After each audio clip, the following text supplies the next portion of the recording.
Le gouvernement égyptien a mis en place de nouvelles mesures contre le gaspillage de l'eau, parmi elles une proposition de loi qui permettrait d'envoyer en prison les gaspilleurs. Tandis que la population égyptienne a augmenté drastiquement au cours des dernières décennies, ce n'est pas le cas de la principale source d'eau du pays. Le Nil fournit de l'eau à environ 91 millions de personnes, mais une fois purifiée, beaucoup d'eau est gaspillée. Durant les journées chaudes, l'on peut voir certains Égyptiens s'asperger d'eau potable afin de se rafraîchir. Ensuite, il y a ceux qui gaspillent des milliers de litres d'eau par an en nettoyant voitures et escaliers. Nous sommes à une époque où il n'y a pas de place pour cela.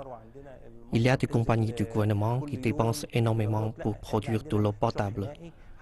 Nous ne pouvons pas gaspiller cette eau subventionnée. Nous n'avons pas beaucoup de rivières et il ne pleut pas tous les jours. Nous sommes dans une ère de rareté de l'eau. Les niveaux sont en dessous de la moyenne désormais. De plus, avec la fin de la construction du barrage Grande Renaissance, il y aura moins d'eau pour tout le monde.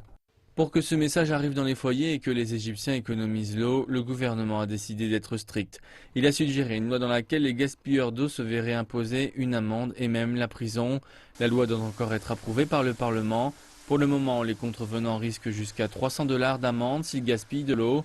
Les autorités égyptiennes prennent également des mesures contre ceux qui ne payent pas leurs factures d'eau et elles ont commencé à installer des compteurs dans les magasins et les maisons.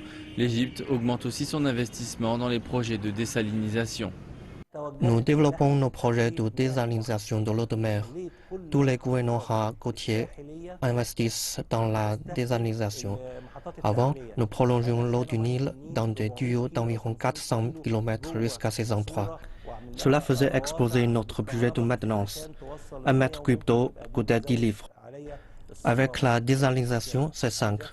Et si nous utilisons l'énergie solaire, cela pourrait encore baisser. L'Égypte se situe en dessous de l'indice de pauvreté en eau de 1000 mètres cubes par an et par personne fixé par l'ONU. Et tandis que certains Égyptiens pensent encore avoir accès à l'eau, d'autres font la queue avec des seaux.